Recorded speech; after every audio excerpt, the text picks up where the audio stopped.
right, what's happening, everyone? Sorry for being a minute late, but we're live, and today's going to be a good one. Jeremy and Sean, they'll introduce themselves in a second, but these are some true visionary leaders in our space that I know well, and have some good history in the Amazon space, and I think you guys are going to learn a lot from them today. So I'm really excited about having these guys, chat to you guys and tell them what's what about e-commerce and Amazon in general. As you guys drop in, please let us know where you are, and any comments that you want to drop in there would be amazing. So thank you for jumping in already. We see Terry, Martha, Daniel. Let us know where you're from. It's always cool to see where in the world everyone's coming in from, but looking forward to the conversation today. So this is our partnership webinar. At a high level, we will take a few minutes to really dive deep on an area of strength of ours and expertise, and chat to you about that, and then we'll open it up to Q&A, and it's your chance to talk to the experts here on the panel about anything and everything that you want. So everyone loves this series. It's really a way to get in front of different types of experts in our space, right, and learn from them. So we're going to jump in and go through that in the next few minutes, and we'll be here for up to an hour for everyone. But we'll keep on point and keep things going. So with that, let's do some introductions. So let's start with Jeremy. If you want to just give us a high level introduction to who you are, a little bit of your history, which I think people will be interested in hearing, and what you want to focus on today, that'd be great. Definitely. So I'm Jeremy Byron. I'm the founder of Profit Hawk. Profit Hawk's an inventory management tool for brands that sell on Amazon. I was previously the founder of Forecastly. Forecastly was another Amazon FBA inventory management app. It was acquired by Jungle Scout. And once I joined the Jungle Scout team, I led the product and design teams for several years there. Left about a year ago, took a little break, and then realized, hey, still get a lot of questions about inventory. So that's how Profit Hawk came about. I have approximately 15 years, actually over 15 years. I'm going to kind of date myself a little bit. Over 15 years experience in the Amazon industry, both on the agency side, on the seller side, and then also on the software side. I saw another Martha in Connecticut. So I figured I'd mention I'm in Connecticut as well, since everyone said where they're from. So, thanks for having me. Cool. And what are you going to focus on today in terms of topic? I'm going to talk about the 7 most common, or maybe not most common, but most expensive profit leaks that I see across Amazon accounts today. And it's going to be highly actionable, lots of tips. At least one tip that everyone can walk away with is my goal. Awesome. Travis, good to see you. I know you know Sean and Daniel, Kevin. Good to see you guys jump in. Yeah, dude, I mean, serious credibility there, and creds that you just threw out, and being part of, firstly, congrats on that sale to Jungle Scout and being part of that team. And, inventory management and forecasting is just like, it's such a complex area with so many different angles, and a true nut to solve, right? So looking forward to what you share. And then, Sean, if you want to jump in and give us background and what you're going to talk about today, that'd be great. Yeah. Sean Travis, founder of Ecom for Heroes. Essentially I've been a seller for since 2018, and then built out a coaching consulting agency. Kind of been doing it all, as we always do, right? If, pay it forward. Once you learn something, you want to teach others how to do it. And I'm sure you guys have been through that mix, and we've had very, very good success there. And so we run the agency, Data and Media. We have the coaching of Ecom for Heroes. And most recently, we built out Kaldon, Kaldon, which answers essentially what I'm going to be talking about today, and that is product validation. The biggest question that I get from, after working with over probably 250 one-on-one clients now, is, what do I sell? And instead of just trying to white label and do the race to the bottom, how do we figure out something new to bring to market? And now in the age of AI, the excuse of not knowing is over. So we just got to be able to execute the tools and know how to you get back the data. So yeah, I'll be presenting some on that. A lot of my clients are going through that and using Calvin currently, as well as it is founded on the same. I will say this, in the age of AI, without going too deep in the rabbit hole, the structure of business has never changed since the age of Archimedes. It's the tools we are using to get us there. So just always remember that, right? When we're building out these AI tools, when we're building out these inventory management tools, it's the same stuff. It's just more efficient. So that's our goal here. Deep, dude. Yeah. I don't think anybody's brought Archimedes into the conversation right up front, but that's cool. Yeah, I mean, I know Sean really well, and you know, I think he's very passionate about the space and helping his clients. And just you know, I've spent some time looking at Keldon and just what he's built, and like, you know, if there's a guy that's gone deep into the agentic side of things and how to use, you know, AI in a way to develop things, processes, tools, things that you know he can use, and obviously his clients can use. He's at the forefront of that, and it's pretty cool to just see, you know, there's different kinds of entrepreneurs, but he's dived in fully into it. So you know, if you have questions around that too, he'll have answers. Cool. And then, you know, what I'm going to cover is really, you know, what we're focused on around our product Helix, if you haven't seen it yet. But this idea of, you know, Amazon agentic optimization. How can you improve your content creation for better signaling to Amazon AI, which, you know, is obviously Cosmo is the algorithm that drives Rufus, and Rufus is the conversational search, and how important that is becoming in as a brand and as a seller to ensure that you are discovered in this growing audience that actually uses Amazon's AI. And you know, I was actually almost late to this call today because there's been some massive changes in the space, and an announcement today that, you know, I'm always talking about, hey, you know, Amazon's AI moment is here, which is this shift to conversational search and how that's going to change the customer search experience. And, you know, we always get the objection to that, like, you know, I can, you know, one guy specifically, like, you know, I don't use Rufus, my mom doesn't use Rufus, why do I care about Rufus? You know, and you know, there's significant customers using that 300 million. But today, actually, Amazon announced that they're actually getting rid of Rufus as the name for their you know, conversational search experience, and they are adopting Alexa shopping. It was literally, I'll show you guys an article right now, but that was announced this morning.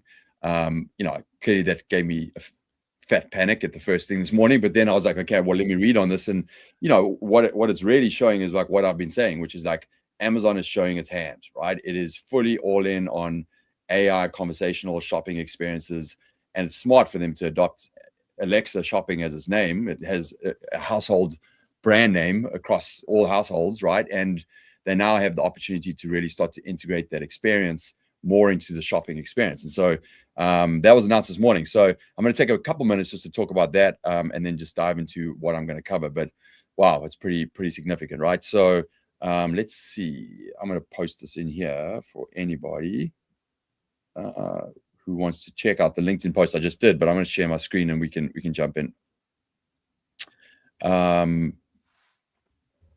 So I think I'm going first, and then who's second? Do we know? Did Evo say Jeremy? Like, I'm not sure, but I'm happy to go. Either way works. You go second, and Sean, you can go third. Yeah, so that's the order on the screen. So we'll go that way. Let me share my screen here. Hold on. Okay, so this is the LinkedIn post that I just dropped. I just dropped into the chat. You guys can read it. You know, at a high level, I've summarized across multiple article sources what is actually changing with this change to Amazon shopping.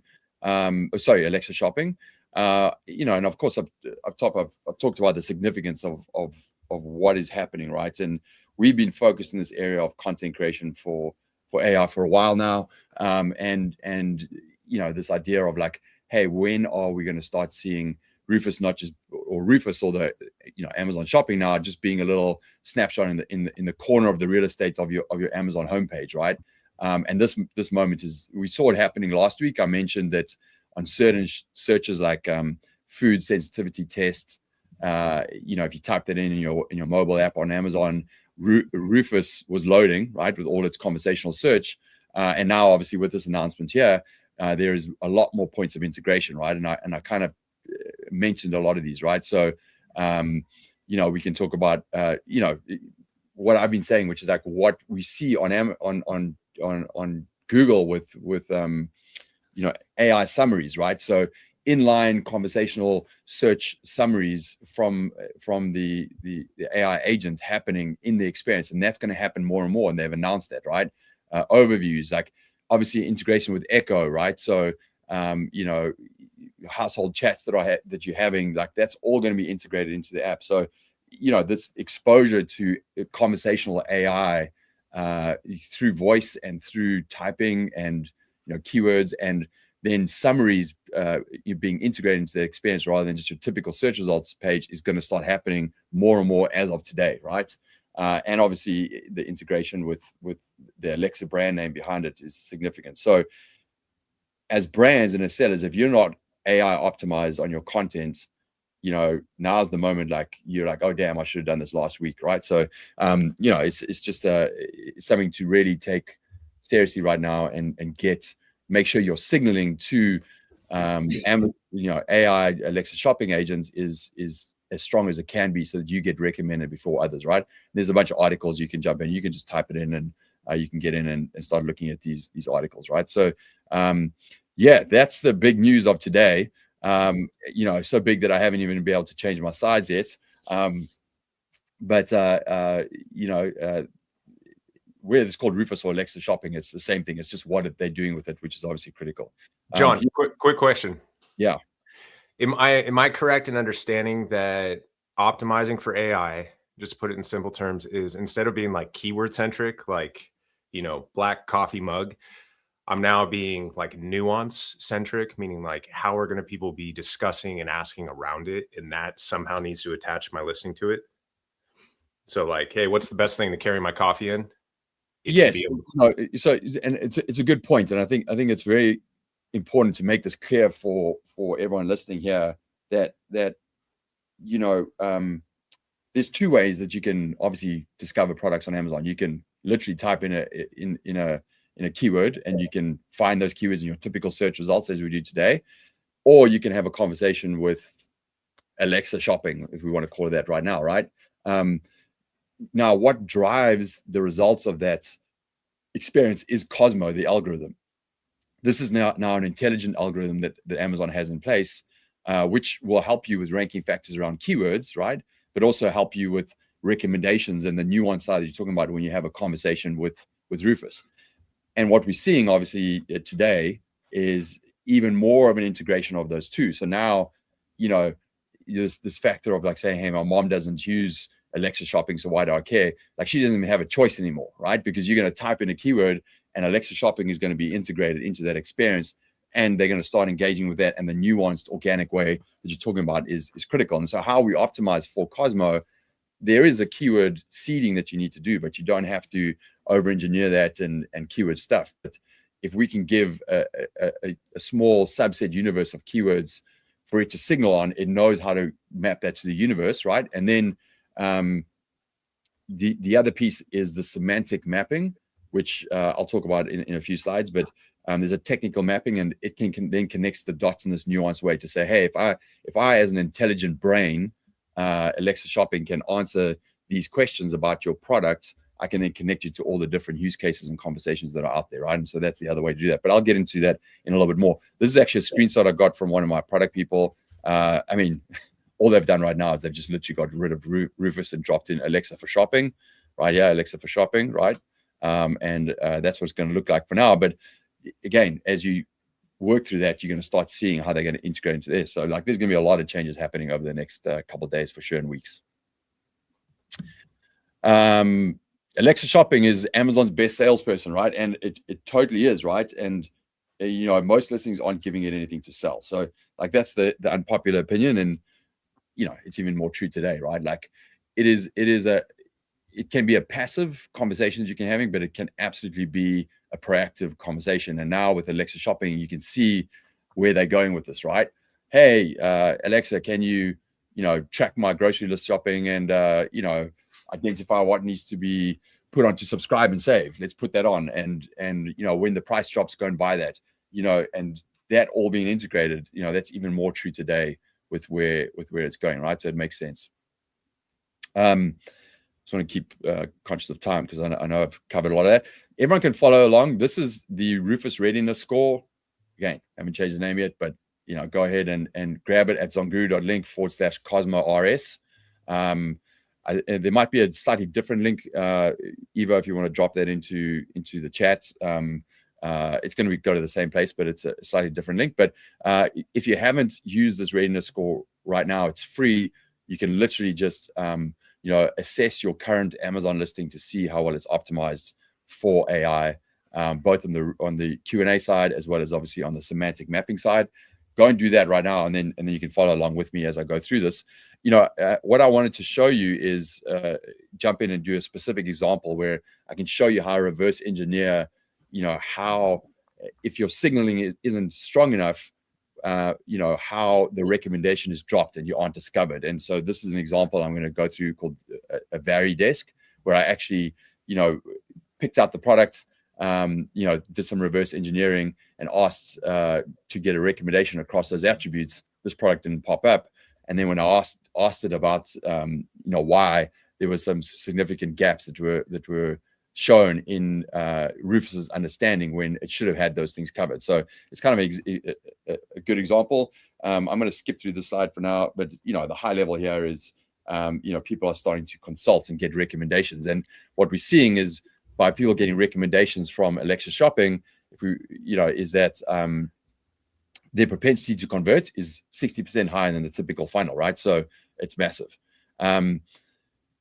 This I wanted to drop with the audience and just say, hey, there are different ways that people are using Rufus. There's 300 million customers, but the way that they can use it is evolving, right? And again, it's going to evolve so much further. But the high level is, hey, like there's a research category. What are the high level if I'm researching products, and people are researching more and more today on Amazon, what are the research type questions? What are the common research questions? That's a big thing that we have to reverse engineer for the Rufus Q&A, right? Research questions. Then it's the buying criteria questions. Okay, so I'm aware of like the kind of typical things that I need to be aware of around this product, but what are the specific criteria that matter to me? And then I get recommendations from that. Obviously, you can delegate repeat purchases, and you can even get Alexa Shopping to hunt deals and order buy, right? So hey, I've done it as well. I found a product and I said, hey, give me the best accessories around this specific product that I should have, and just add it straight to my cart.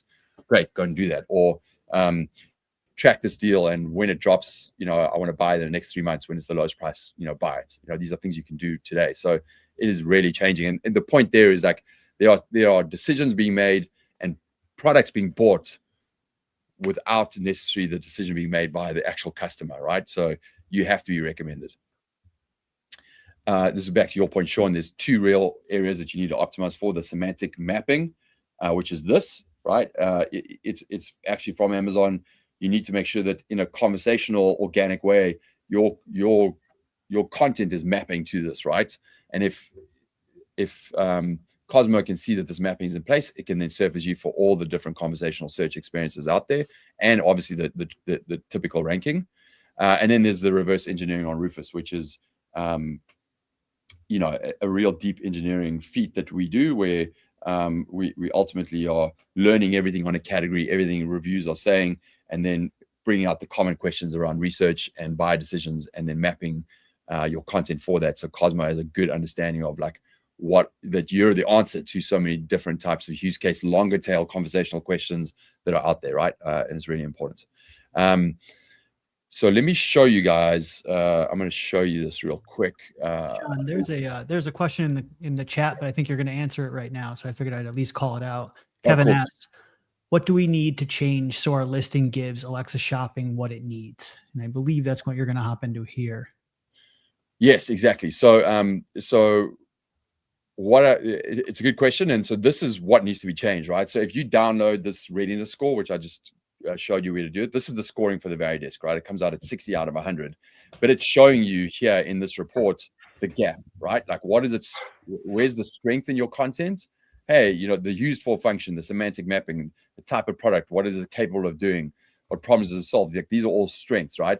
But actually, how it's used, the situation, the target audience compared to alternatives, you know, all of these other things are weak in the mapping side of it. So we'll give you the answers here of how to improve it. So used for function, hey, this is how you kind of cover it right now, but the opportunity is to specify additional context like video conferencing setups, collaborative workspaces, right? So it'll give you some of the answers of how you can improve your content. So the signaling and the answers given to Cosmo are higher.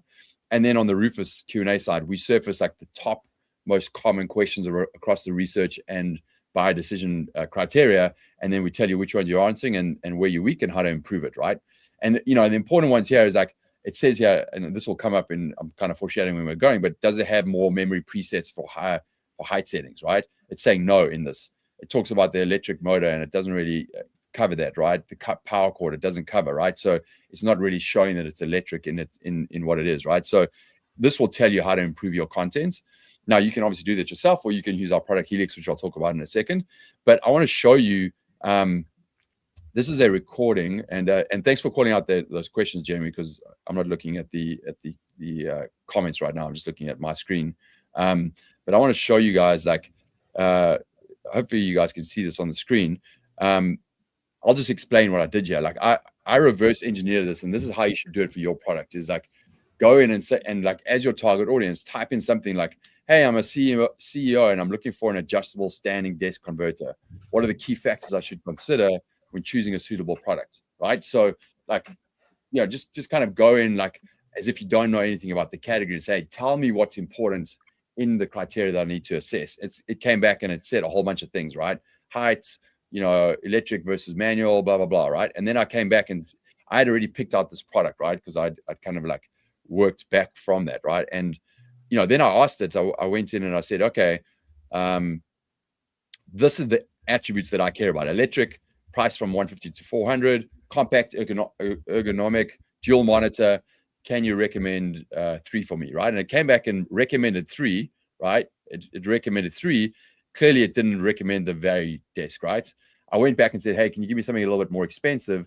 And I said, hey, can you come back and recommend that, right? And it came back and recommended, let's see, it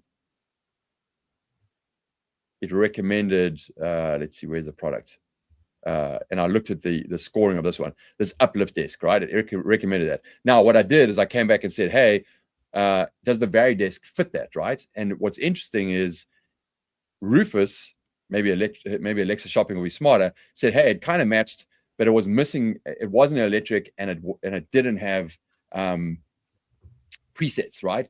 And actually, the product does have that, but the signaling and the content in there didn't match what Rufus needed to understand by the product, and therefore there was a gap between what this product was claiming it had, electric in its title and these kind of things, but didn't cover the key things around power cords, presets, and whatever. And Rufus was assuming that it was not electric and it didn't have presets. So it's missing out on being recommended in that category. So that's the gap that needs to be covered, right? As one of the things. Now, obviously, we went in and rescored, went through our product, which is our Helix product, rescored the listing. We came out at a 98 out of 100, matched all the semantic side, gave you the copy, the image side of it. And obviously, if that was posted, it would now send stronger signals to the product. So, you guys, I'm not going to jump too much into this. The thing to start with is obviously the Cosmo Insights reporting and score your listing. If you're interested in then getting the solution for that, you can jump in and actually use our product, which is called Helix, AI.guru.com. I'll give you a link to that.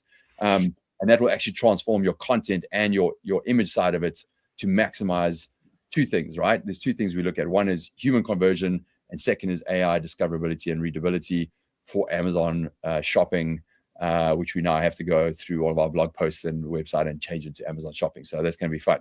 But that's where we're at. So last thing on this, I just want to give you guys, and we'll drop this in the chat. If you want 25% off on the Helix product, there'll be links that will be dropped in there, and there's a coupon there, Helix 25, that you can use, and you can get 25% off. So go and get the credits right now.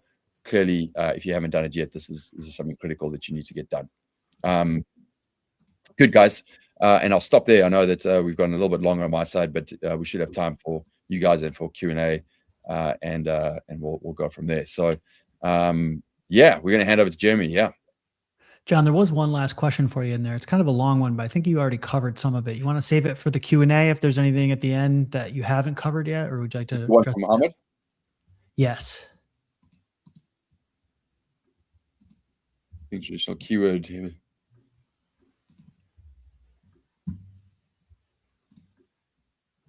Yeah, we can talk a lot more about that at the end, but I think, the first part of that, which Mohammed is saying, is like, hey, how important is the keyword, the keyword seeding part of it versus obviously the conversational search side of it.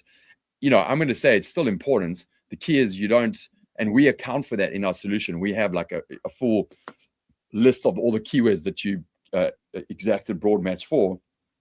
But the point is you don't have to overstuff your listings. And that's the beauty of like where we are right now, is you don't have to keyword stuff and create these listings that don't make sense. You now have the opportunity to write listings in a beautiful way that actually talks about your brand, talks about your unique selling proposition, why you are different to everything else that's out there, give your brand credibility, and sell your product through the heartbeat of your Amazon, business, which is your outside of your product is your listing, right? So you have the opportunity to do that now and obviously maximize your AR readability. So keywords are still important, and even in the announcement today, they said, yeah, if you type in a keyword, it's some of the content that you type in a keyword, if it's very specific, they're still going to surface the typical search results, but they're going to start changing that right now. And if you put in a question type or a keyword, it's going to surface the conversational AI summary type search that you see on Gemini and everything else that's going to start happening inside of Amazon today, right? So the other pieces in terms of hierarchy and stuff we can talk about later, but copy and images are critical for both of those. Cool. We'll stop there and jump over to Jeremy, and we'll come back to Scott. Thank you for that question as well. Great. Thank you. Can you guys see my screen? I just want to confirm. No, not yet. Actually, yeah, there we go. Sorry, Evo's driving in the back. Perfect. And Evo, thanks for dropping in the links for us, which is great. So, guys, again, readiness report free, Helix 25% off. Get in there, use those credits. Let's jump over and let's hear from Profit Hawk. Excellent. Well, we only have 10 minutes, so I'll hop right into it. So as I mentioned at the beginning, I'm going to talk about 7 places that Amazon brands are quietly losing margin. The goal here at the beginning, I said, I want everyone to walk away with at least one thing that they can implement. The real goal is I want you to be able to implement 3 things. They're pretty easy, so you should be able to do it. I already went over who I was, but the point that I want to get across, because it's always whenever I'm watching a webinar, it's always, all right, who am I actually listening to and why should I trust them? I have analyzed hundreds, if not thousands, of different inventory scenarios. I've seen almost every single supply chain scenario you can think of when it comes to Amazon FBA and brands that are selling on Amazon. So not too much surprises me these days, but I'm pretty good at spotting trends. So 10 to 15%, start with that. That's the margin that the average brand is leaving on the table. It's pretty crazy. We're talking about actual contribution margin profit here. We're not talking about revenue. This is a big deal. And the thing is, most of them don't know where that actually went. It's kind of similar to any different scenario. Hey, why did my revenue increase? Why did my A costs increase? A lot of times you have to dig in pretty deep, and most folks don't do that. So the first leak that I see most common, treating every SKU the same. So I have 100 different SKUs I sell on Amazon. I use the same exact inventory strategy for every single one. That's what I hear very frequently, call it half the time. I prefer a 3-bucket approach. What I want to say here is that it's not difficult. This is super easy. A, B, C, right? Everyone's heard of the 80-20 rule. Take your SKUs, bucket them. You could either do it by revenue or you could do it by profit, bucket them into 3 different buckets. And what you use those buckets for are setting a different reorder cadence and then safety stock strategy for each one. I'll actually talk a little bit more about safety stock, so don't worry too much about it. Just make a little put a little asterisk in your mind. You want a different calculation per bucket. It's really Where do I want to invest my money? So this one alone is going to reclaim some good working capital. The second leak that I see most common is using a set and forget lead time pretty much for all your products. I'm guilty of it, right? Okay, found a new product to sell on Amazon. I'm going to get it manufactured, bring it into market. Here's how long that supplier tells me it's going to take. I set it in my software or in my spreadsheet one time. I never go back to it. Or maybe if I'm really good, maybe I go back once after that first order has come in and I said, all right, here's how long it really took. And then I set it based on that. You need to be doing a quarterly review here. The two common ways that I see this play out is either that lead time is longer than expected, and that's obviously a stock out. I'd say that's probably the most common reason that I see for a stock out is that the lead times are longer than anticipated. Folks say they have an excuse. Oh, well, I couldn't have expected that. Well, you could have. And then the other one is shorter than expected. So that lead time is actually shorter than expected. You think that's a good thing, but in reality, you're tying up extra cash that could be invested in ads. It could be invested in new products, things like that. So you want to track this. That's your takeaway on that. Track lead time. You don't need to track it on every single reorder, but do a quarterly review. At a bare minimum, review it twice a year. Leak 3, safety stock, guessing at it. If you don't know what this is, by the way, just go to profithawk.io/glossary. I put together basically a dictionary of all the different inventory terms. We'll go into pretty good detail on safety stock on that. This is buffer stock. I've heard a bunch of different terms used for it, but safety stock is the real term. The 3 common issues that I see with safety stock. Number 1 is no safety stock at all. Here's how many days of inventory I have, and that's it. It's not factored into the equation.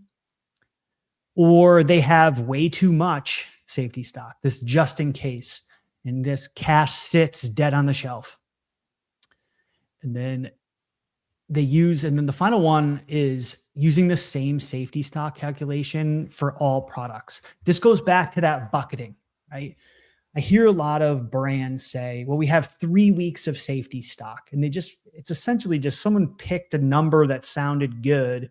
And they just said, okay, here's what we're going to do. And then they throw that into as a formula. This is very simple. You don't need a crazy formula, but you do need a formula. This one I hesitated about, but I realized this is potentially the most important one out of all of these. I don't know if anyone's ever heard good data equals good decisions. I actually think the saying is bad data equals bad decisions. But the other way to frame it is good data equals good decisions. So if you don't know what a stock out actually costs you for each one of your products, you can't make good decisions around inventory strategy.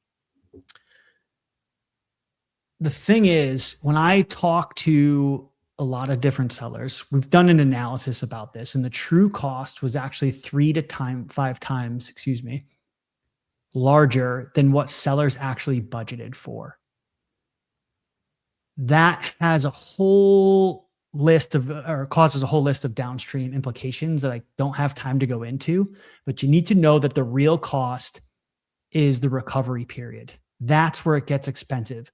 The number of days in the revenue loss during that gap, that's the inexpensive part. It's not inexpensive, but that is the inexpensive part.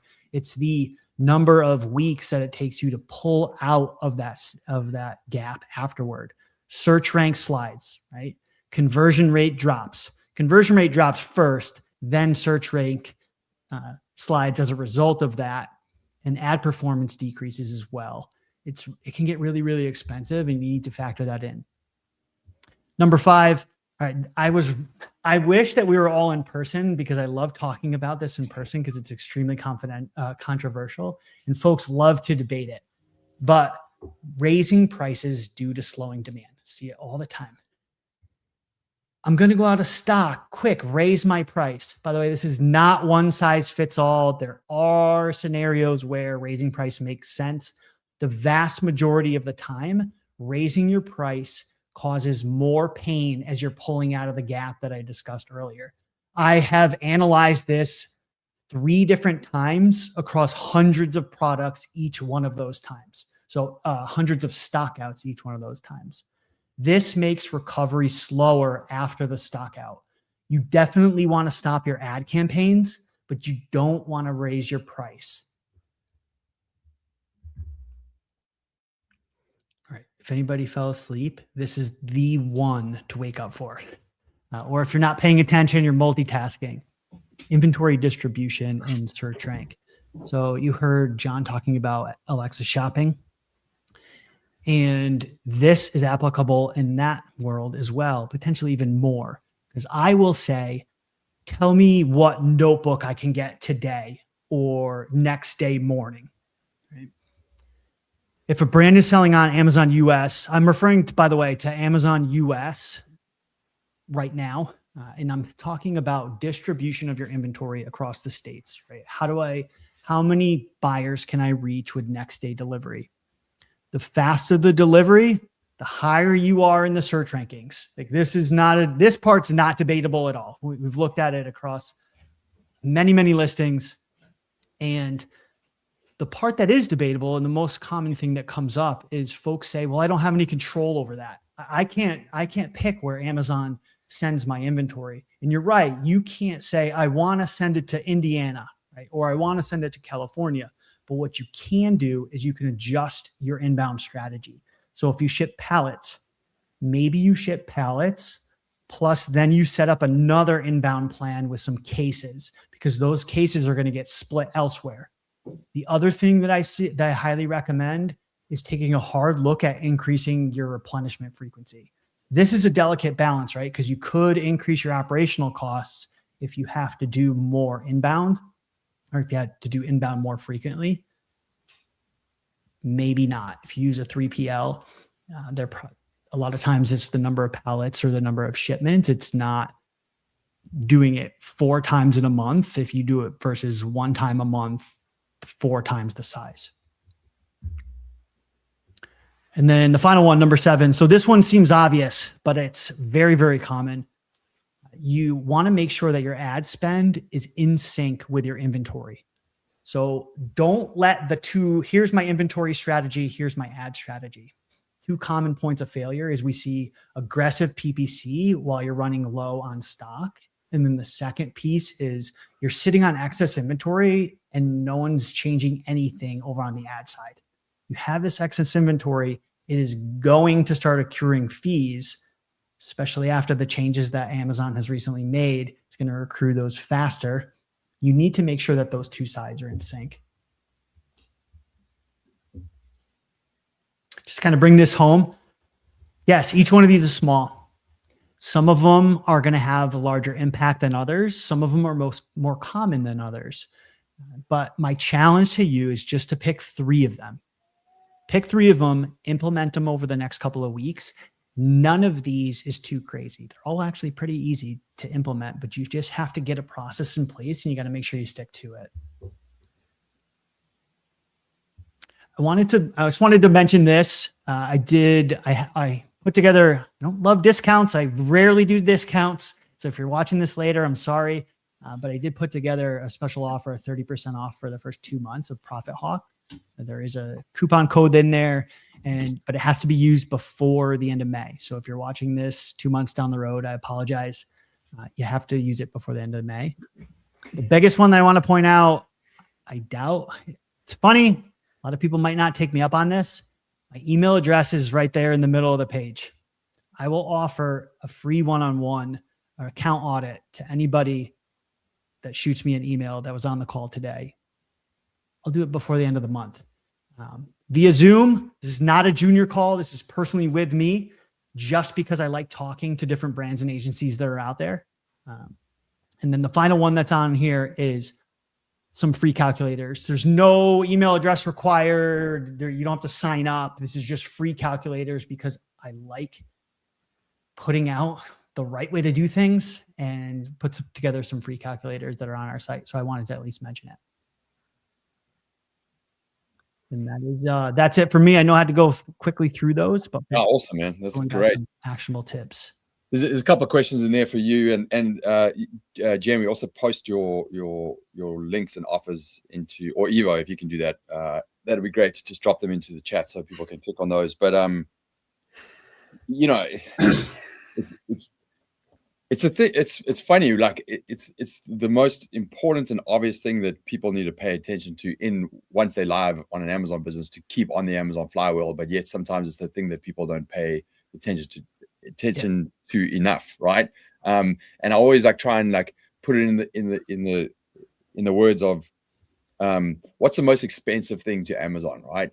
The most expensive thing to Amazon is when your product lands at its door and when it delivers it to the customer, right? That whole process is the most expensive thing to Amazon. And if there's ways that sales velocity and that thing can be sped up, Amazon's going to make more money, and they're going to reward you for that, right? So inventory management and the efficiency of how you can drive your products through, like that whole, East Coast, West Coast thing is genius, right? Because like if you can be on top of that and they know, hey, like this product's going to move and we're on top of it, they're going to reward you more and you're going to be higher in search, right? So Amazon tries to seem like they're objective, but they're not. They're obviously trying to meet their goals as well. So inventory is critical, right? So super cool stuff, man. There's a few questions here, but I think we can probably save them to the end, and unless there's anything there you want to jump on, Jeremy, or out of those questions that are in there. I will. I'll save them for the Q&A just to make sure we have time, and then also I can also post just some written stuff in the comments if that helps. Awesome. All right, Sean. Yeah. Oh man, I think the silence for me was just thinking, especially with the pricing strategy. You got me on that one, so I might be scheduling a call with you. I want to see what you've gotten with that. Please obviously, do. never do aggressive pricing changes, but like, yeah, trying to massage that in there. Would love to know the data on that. Okay, so I'm going to share my screen here. We're going to jump into Calden. Let me get this real quick. Allow window. There we go. All right. Let me know when it pops up. There it is. You're good. Okay. So product vetting, right? This has been like the issue around really any business, right? How do I find the gap in the market? And then how do I fill that gap?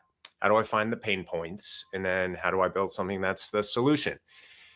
And in e-commerce specifically, right, we're trying to come up with physical products and goods, right? Not just a service, but something that's physical that you can hold, that people can use, et cetera, right? That's why we're talking about Amazon. That's why, we build out our websites. We do TikTok shop. We do, right, across the board, actual things that need to be shipped. The frustration with trying to figure out those market gaps was trying to get ahead of the wave of what I know what is selling well, right? Jungle Scout, Helium 10, data, like tons of things can tell me what's selling well. But what I'm trying to figure out is what will sell well. Because the last thing that I want to do is pour in, 10, 20, 30, 50, 100 grand into a product that is behind the curve. Because what I'm reading is yesterday's data. And when I read yesterday's data, I'm essentially then becoming a white label or, race to the bottom type product.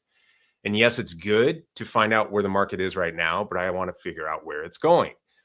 And so tons of research, right? You start to come into market sentiment of what people are talking about. And the gold is in the comments, in the reviews, in, not only what do people like, right? If it ain't broke, don't fix it. But what don't they like? And then why does that thing not exist yet? So this is where we created Calden. Now, this is the same process that we've been using for 7-8 years. It's just, I feel like the tools we were using and maybe the spreadsheet format and having analytics, read that way is straight up archaic now. With the power of agentic AI being able to quite literally, and I mean this, read billions of market signals in 15 minutes, that's real. So I essentially built this. There's 11 parallel agents that will run at once when you run an analysis to figure out what is up and coming and what can you bring to market. Those 11 parallel agents have over 137 APIs into every single market data feature I could find. That's Amazon. And if you guys have built tools for Amazon, you know there's about 34 different places you got to apply and get different links and whatever. And it's crazy. There's obviously Walmart. There's obviously Shopify. There's Meta ads. There's TikTok shops. There's then the commenting section of Reddit. X, Twitter with Grok, because Grok is the only one that has access to it, or Gemini with YouTube, and Gemini is the only one that has access to YouTube, right? We didn't leave anything off the table. Etsy, eBay, right? Like, just point is, if you can think of it and it does anything more than like $1 million a month on that market space, it's in here. And then trying to find that sentiment. So what is the goal here? Right? What's the ultimate goal and what's the takeaway is that first off, if you're starting a business, right, you got to figure out what product to sell. But if you're growing your business, iteration is the key. Whether it's optimizing the current product you have or coming out with tangential products that build the brand, because the brand is now the asset. The product itself is just the machine, but the brand is that valuable piece of real estate. So we want to build that. So, right, if you thought about selling online but kept stalling, this is why, right? You want to sell online, you just don't know what to sell. That's the common thing. I cannot tell you how many conversations I have about that. Especially people newer to the space, they act like they're, really genius for coming up with that question. It's like, yes, that's the same frustration that we all have, and we constantly all have, is trying to figure out, how do I, make the new best mousetrap? How do I make the new best thing? Every product you've thought of already has 100 competitors. This is probably the most frustrating one. Or you don't want 40 grand in inventory sitting in your garage, which probably should use Profit Hawk with whatever, product you do come out with, so that that's never a thing. But at the same time, how do I know I'm not buying something that is just going to sit and be stale? How do I know I'm not developing something that's just going to sit and be stale? And then every research tool is built for someone who already knows. So, right, you don't want to learn how like helium-10 works. It's complicated. It'll, you got 1,500 different trademark keywords and all this stuff. Highly recommend ZonGuru if you're comparing the two, because ZonGuru was built for the user. And you want someone to tell you what to sell, right? So that's what we built. So here's obviously plus 40 more. This is key, but we search Amazon, Walmart, Shopify, Stripe, Meta, TikTok, Google, Go High Level, Etsy, Pinterest, right? The list goes on. The data is no longer the issue. The age of not knowing is no longer the issue. It's, can you ask the right questions in the right places and then get the answers to get your solution, right? It's that same process. It's how the human mind works. We are ultimate problem solvers. Now let's implement the tools. Let's implement the 80-20 rule, or as I like to call it, the 10-80-10 rule. 10% you handle. The middle 80%, you let your tool or software or now agentic AI workflow handle. The last 10%, you verify, right? You take your human intuition, you take your human knowledge. So you're at the front and back end. So 5 steps from market gap to shit business. First, and the biggest thing is discover the product. And I'll show you what the back end here looks like shortly. But Calden.io will take you to this page and you'll see, right? Find the products the market is demanding that nobody's making. And I cannot tell you how much frustration I've gone through over the past, 8-10 years that I've had clients go through, is not only one, figuring out what to make. That's usually probably the largest thing, but then getting someone to make it. Which I'll show you here answers in a little bit. From there, and this is where the pipeline gets deeper on Calden, but right now I'm only going to focus today on the discover feature. But from there, what happens next is you build that product, and we will give you the resources to do that. Everything from brand identity to logo to, right, we can now API into not only the markets, but the tools of Nano Banana, of VO, of, right, whatever your best image generator and your best video generator tool is. You can now have these agents working in the background to create your branding and your style. And on top of that, help you reach out to the people who will make it. And then from there, you're going to have a product that needs content. and we will build that because, again, we have our agents connected to each of the image and video generators with the correct prompt styles so that when you do have that product in place. Now, one of the fun parts that I will say about this is that a lot of the times when bringing a new product to market, you want to verify before you purchase. So we create pre-launch content. And then once you get the product verified, right, people actually opting in, then you can have that content created for the real thing. And then without going too far into this, then we launch. We have what's called a headless commerce store built on the back end of a CRM. So we build the website based off of everything you've done thus far in the pipeline. And it's functional with your whole CRM attached and your whole marketing, your whole email marketing attaches to your social media channels, etc. And then lastly, your grow is the AI optimization of ads. Now there's about 500,000 tools or, features in the space. So this is the one where I say, use what you want to use to optimize your ads. And this is omnichannel. I might want to add, so it's pun intended. Amazon is very closed book, so you want to use whatever tool you have for that. But when it comes to Meta, TikTok, Google, right, use whatever tool you have. But the point is that we built the pipeline so that you can operate on it. Now, what this looks like on the back end, back to discover, is if I want to discover a new product, if I want to vet a product, meaning, hey, I saw this cool thing at a restaurant, never seen before, maybe I can bring it online, or I thought of this idea. Or if you have a current product, how are you ranking? How should you, what is possible to bring this thing up a level or two? And then lastly, expand your brand. So I already have 5 products. I have 10 products. I don't know what to bring on next. What's the market telling me? What would be tangential and build deep brand equity? Now, what does this look like when I run an analysis? Now, I will say this, it takes anywhere from 12 to 15, 18 to 20 minutes. Because again, you have 11 agents working on over 100 APIs and connections.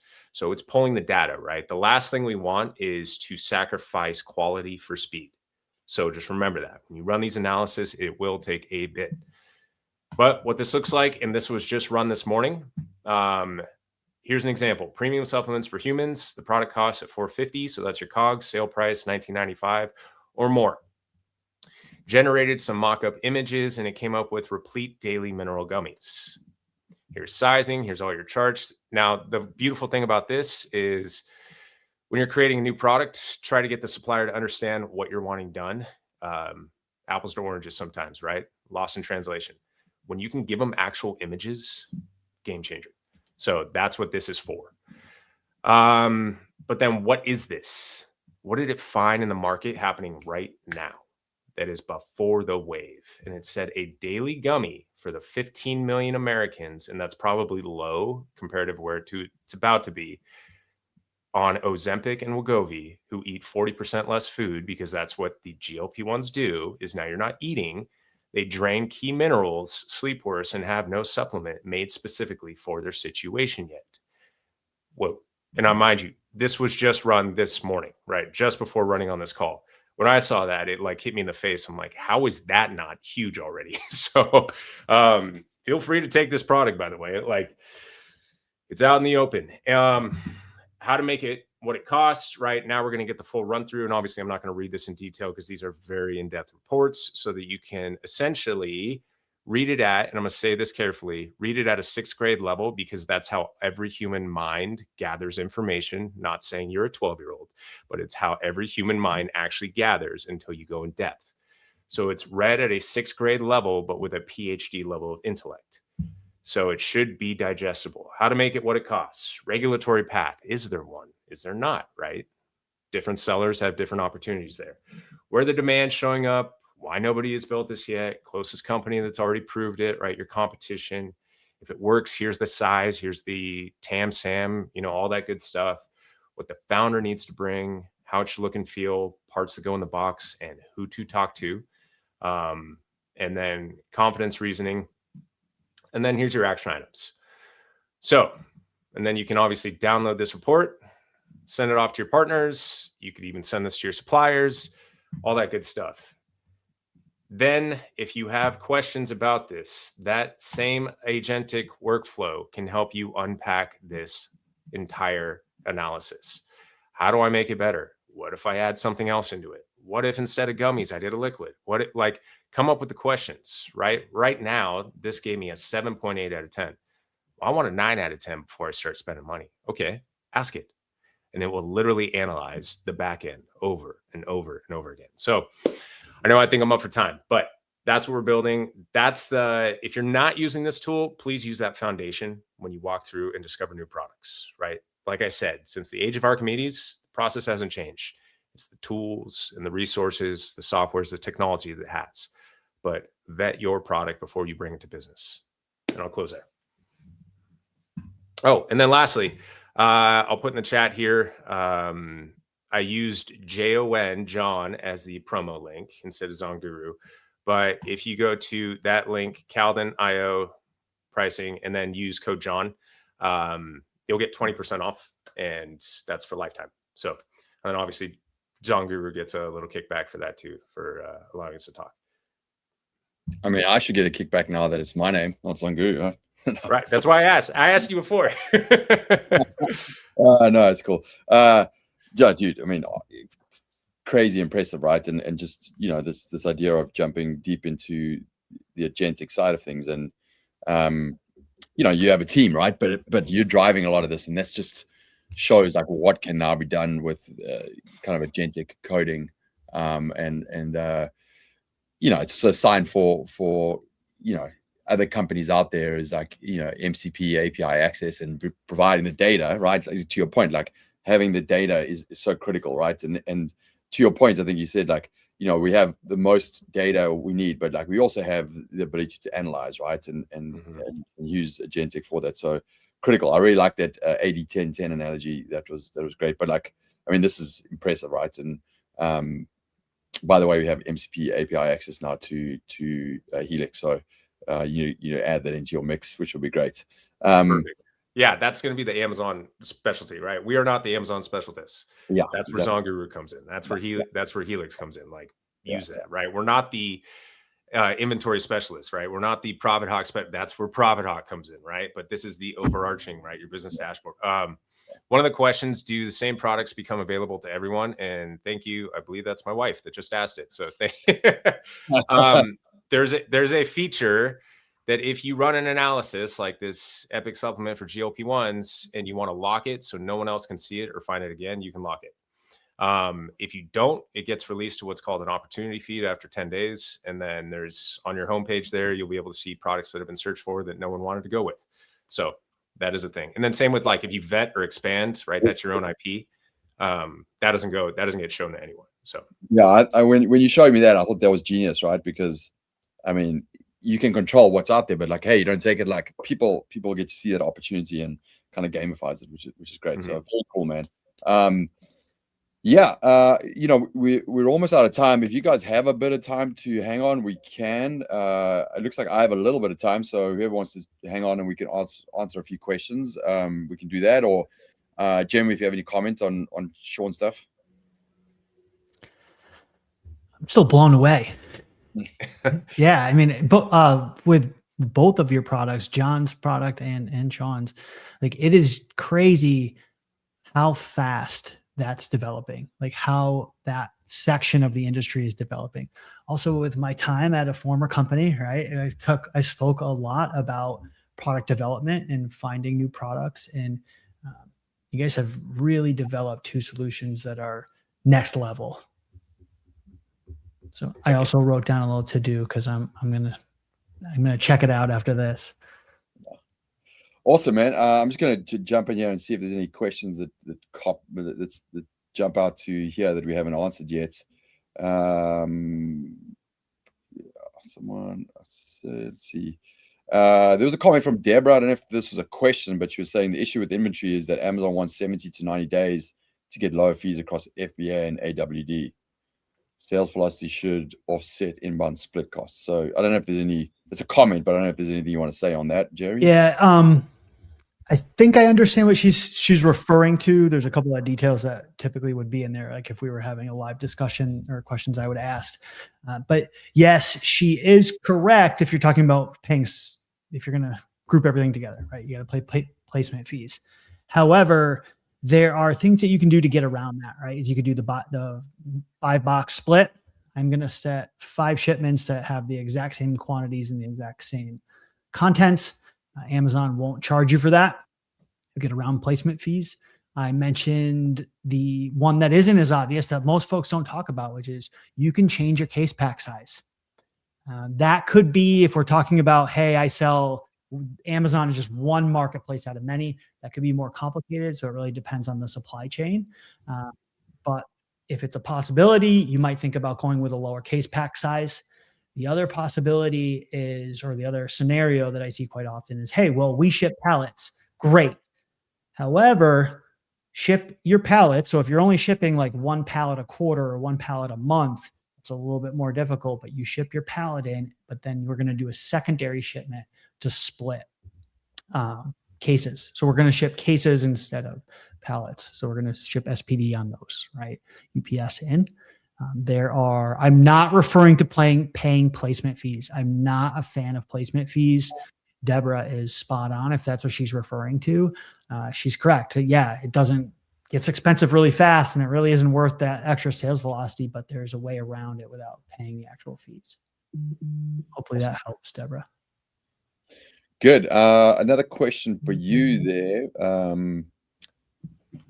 Inaccurate stock forecasting severely disrupts cash flow. How accurate is your tool?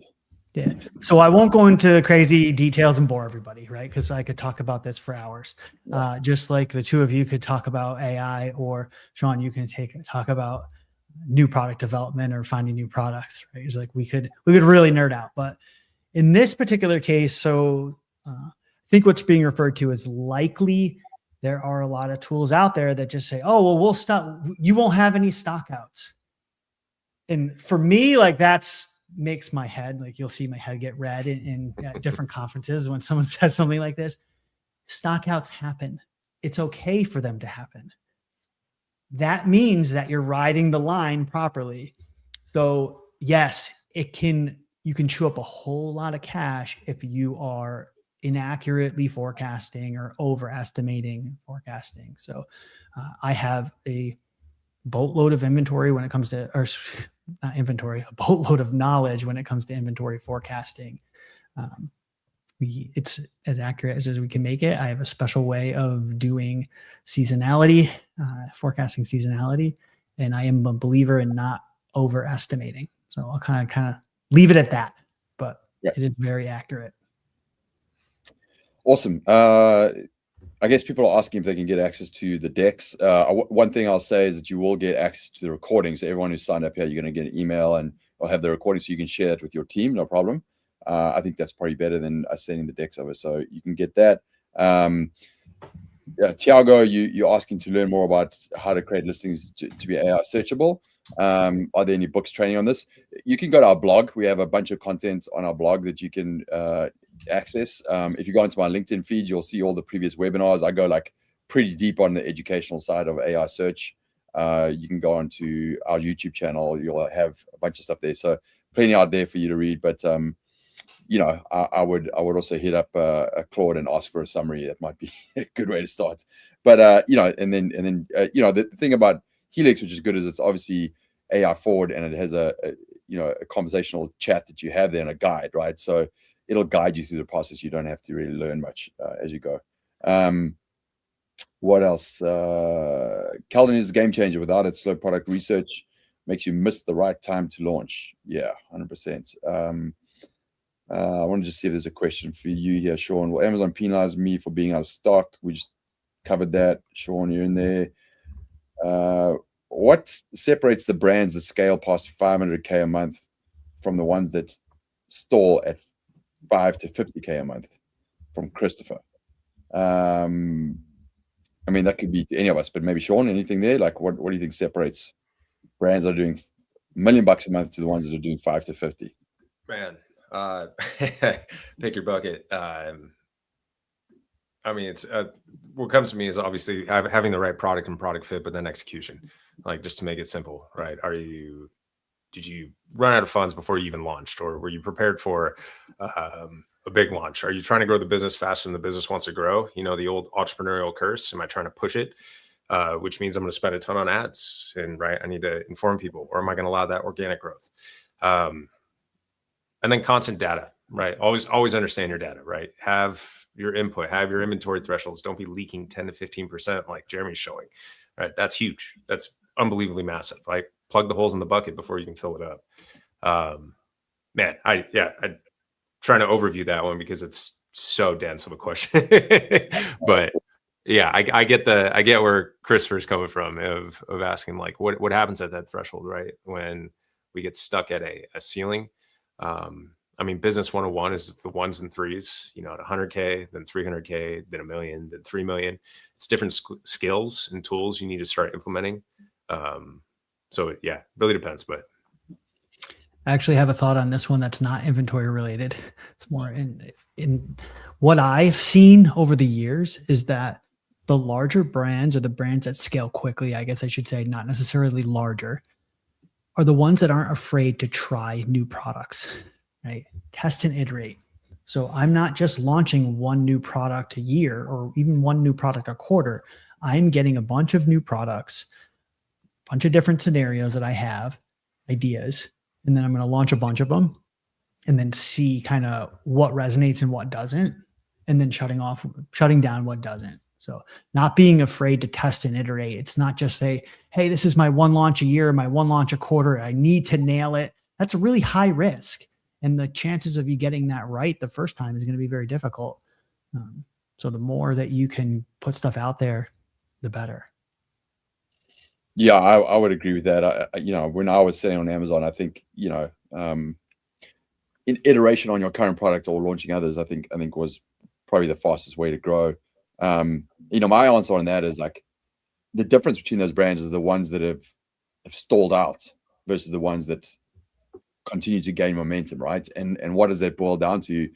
It boils down to, gone are the days of just like, hey, figuring it out and launching the product, right?